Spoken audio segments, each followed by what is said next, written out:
কাবার পথে পা বাড়ানো মানে শুধু একটি যাত্রা নয়, বরং জীবনের শ্রেষ্ঠতম এক আত্মিক অভিজ্ঞতা। কিন্তু এই পবিত্র যাত্রায় এবার আসছে নতুন এক কড়াকড়ি। বৈধ কাগজপত্র নেই, তাহলে এই হজ যাত্রা হতে পারে আপনার জন্য বড় বিপদের নাম।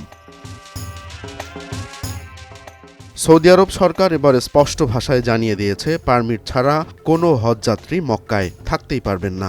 এমনকি হোটেল, রেস্ট হাউস বা কোনো বাসিন্দাও তাদের আশ্রয় দিতে পারবে না।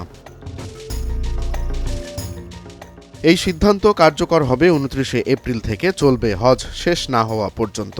নির্দেশ মেনে চলা হচ্ছে কিনা তা নিশ্চিত করতে মক্কায় আবাসিক এলাকায় নিয়মিত টহল দেবে আইনশৃঙ্খলা বাহিনী। সাধারণ ফ্যানের দিন শেষ, আকিস ফ্যানে বাংলাদেশ। সৌদি সরকারের পর্যটন মন্ত্রণালয় জানায়, এই সিদ্ধান্ত জননিরাপত্তা এবং হজের পবিত্রতা রক্ষার জন্য নেওয়া হয়েছে। কেউ এই নির্দেশ অমান্য করলে তার বিরুদ্ধে নেওয়া হবে কঠোর আইনগত ব্যবস্থা।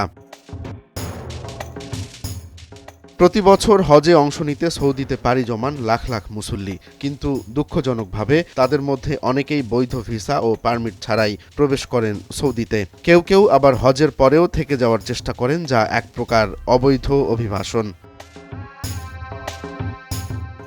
এই প্রবণতা ঠেকাতেই এবার আগেভাগেই কঠোর বার্তা দিল সৌদি সরকার। শুধু হজযাত্রী নয়, উমরা ভিসা নিয়ে যারা সৌদিতে আছেন, যাদের ভিসার মেয়াদ শেষ হয়ে গেছে, তাদেরকেও 29 এপ্রিলের মধ্যে সৌদি আরব ছাড়ার নির্দেশ দেওয়া হয়েছে।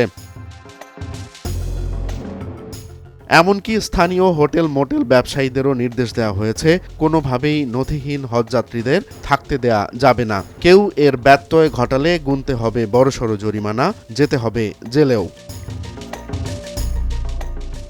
এবার হজে যেতে চাইলে আপনাকে অবশ্যই নিশ্চিত করতে হবে আপনার কাছে বৈধ পারমিট আছে কিনা। সৌদি সরকারের এই কড়াকড়ি শুধু নিয়ম নয়, এটি পবিত্র হজ ব্যবস্থাপনার পবিত্রতা রক্ষার এক উদ্যোগ। তাই আগেভাগেই প্রস্তুত হন, প্রয়োজনীয় কাগজপত্র সংগ্রহ করুন, না হলে পবিত্র হজযাত্রা হয়ে যেতে পারে কঠিন এক বিভ্রান্তির গল্প। রোমান্স তালুকদার, নয়া দিগন্ত।